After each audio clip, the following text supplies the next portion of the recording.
La prisión domiciliaria, la espera y la confianza. Lo que nadie explica cuando defendes a alguien que está preso. Quiero contarte una situación que viví literalmente entre ayer y hoy, porque resume algo que en los libros de derecho casi no aparece, pero que en la práctica cotidiana de la defensa penal es absolutamente central, y es el modo en que la ansiedad, la desinformación y una sola frase mal dicha pueden poner en crisis meses de trabajo jurídico y, sobre todo, algo mucho más frágil y más importante que cualquier escrito, la confianza entre una persona presa y su abogado. Todo comenzó hace varios meses, cuando este cliente, que se encuentra privado de libertad con una condena que todavía no está firme, me pidió que iniciáramos el trámite de una prisión domiciliaria. No se trataba de un pedido caprichoso ni de una especulación estratégica, sino de una situación familiar concreta y bastante dolorosa.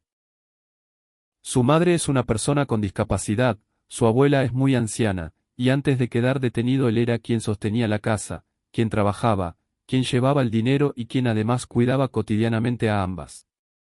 Es decir, no solo era un sostén económico, sino también un sostén humano y físico para dos personas claramente vulnerables. Desde esa primera conversación hasta que logramos presentar la solicitud formal pasó aproximadamente un mes.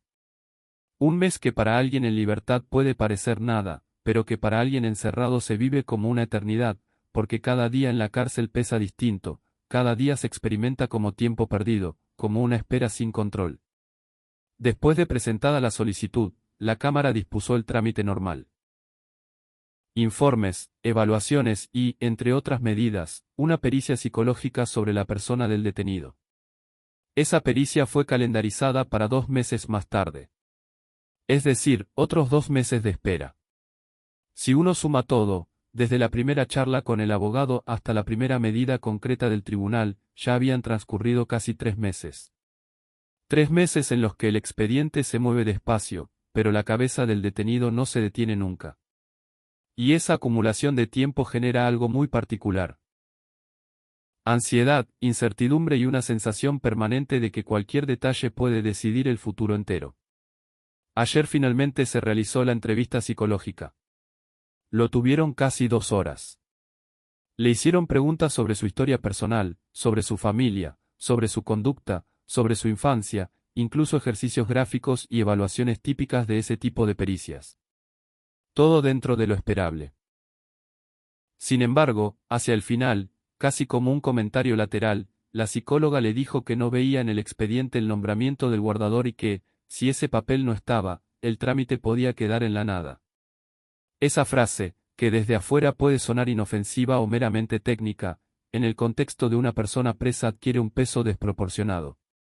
Porque quien está encerrado no distingue con claridad las competencias de cada funcionario. No sabe qué puede decir un psicólogo y qué puede decidir un juez. Para él, todos forman parte del mismo sistema.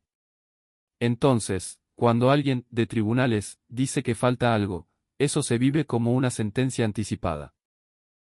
Ayer por la tarde me llamó la pareja del cliente. Me habló con angustia, con esa voz temblorosa que uno aprende a reconocer cuando una familia siente que todo el esfuerzo se puede caer de golpe. Me repitió varias veces que le habían dicho que faltaba el papel del guardador, que quizá todo lo hecho hasta ahora no servía, que tal vez el expediente se cerraba. No había enojo, no había reproches, había miedo. Y detrás de ese miedo se empezaba a deslizar algo todavía más delicado.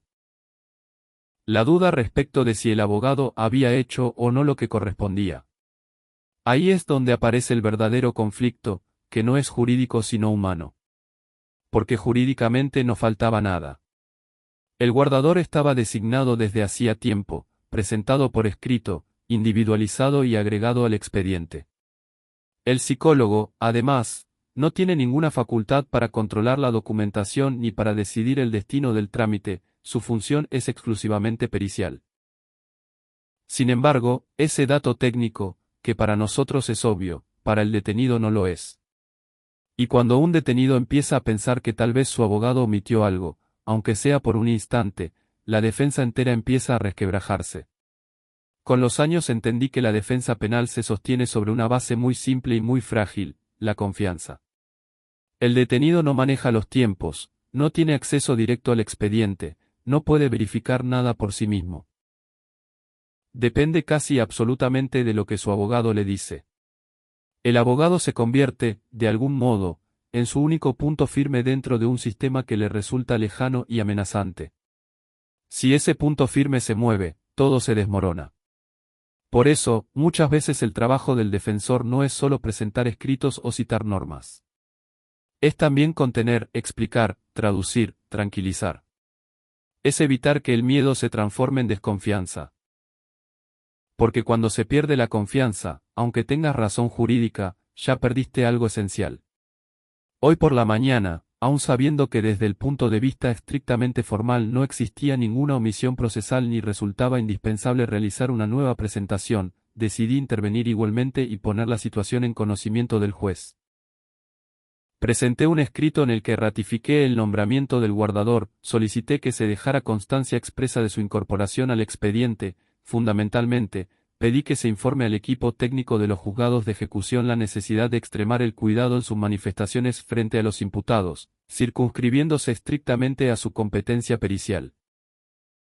Ello no respondió a una reacción exagerada ni a una queja personal, sino a la constatación de que una afirmación técnicamente errónea puede generar desconfianza en el detenido respecto de su propia defensa, afectar la relación pupilo-procesal-abogado, en definitiva, comprometer el ejercicio efectivo del derecho de defensa. Se trató, por lo tanto, de una medida preventiva y ordenadora, orientada a evitar confusiones innecesarias y a preservar la integridad del vínculo de confianza que toda defensa penal requiere. Lo hice por una razón muy simple: no solo hay que defender el expediente, también hay que defender la confianza. Este episodio me volvió a recordar algo que a veces olvidamos cuando miramos el proceso penal desde afuera. Para quien está preso, el tiempo se vive de otra manera, las palabras pesan más, los rumores crecen, y cualquier frase puede convertirse en una amenaza gigantesca. Lo que para nosotros es un detalle técnico, para ellos puede ser la diferencia entre la esperanza y la desesperación. Si tenés un familiar detenido, te diría algo con total honestidad: no todo lo que se escucha dentro de la cárcel es una verdad procesal. Muchas veces son comentarios, impresiones o simples errores de percepción. Antes de sacar conclusiones, antes de angustiarte, habla con el abogado, que es quien realmente conoce el expediente completo. Y si sos abogado y ejercés la defensa penal, recordá esto: nuestro trabajo no termina en los códigos. Empieza ahí, pero continúa en el plano humano. Porque al final del día no defendemos papeles. Defendemos personas. Y para alguien que está privado de libertad, la confianza en su defensor no es un detalle accesorio. Es, literalmente, el cimiento sobre el que se apoya toda su esperanza. Si te interesan estas experiencias reales del ejercicio profesional y querés entender cómo funciona de verdad el sistema penal, suscríbete al canal. Voy a seguir compartiendo este tipo de situaciones, tal como ocurren en la práctica cotidiana, sin mitos y sin dramatismos innecesarios. Nos vemos en el próximo vídeo.